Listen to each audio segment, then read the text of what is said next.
BBC News. Hello, I'm Gary Sparrow. Large parts of Emilia-Romagna in the northeast of Italy remain on red alert as water levels in some areas continue to rise. At least 9 people have died and 13,000 have been evacuated. 21 rivers have burst their banks and about 40 towns have been inundated.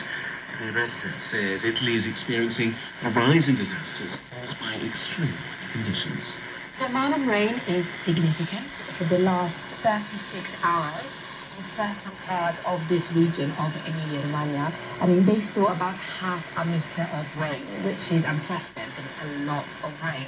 But things have been made worse by the fact that this heavy rainfall came after weeks of drought. The drought dried out the land, and that reduces its capability to absorb water, and in turn this makes the impact of drought like these much worse. There are reports of explosions in several areas across central Ukraine, including the capital Kyiv. The city's mayor said there had been several blasts and said a fire had been caused by falling debris, but there were no reports of casualties. He added that the attack was continuing. Explosions were also heard in other areas, but followed an air raid alert over the whole country. Western officials say Ukraine's army is preparing for a long-awaited counter-offensive against Russia's invasion.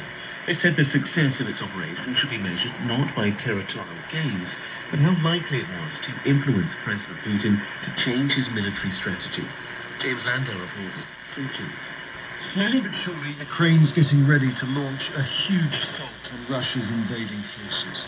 Western officials said its army was at an increased state of readiness, with core capabilities coming together, including the ability to deploy tanks, fighting vehicles and combat engineers, as well as clearing mines, bridging rivers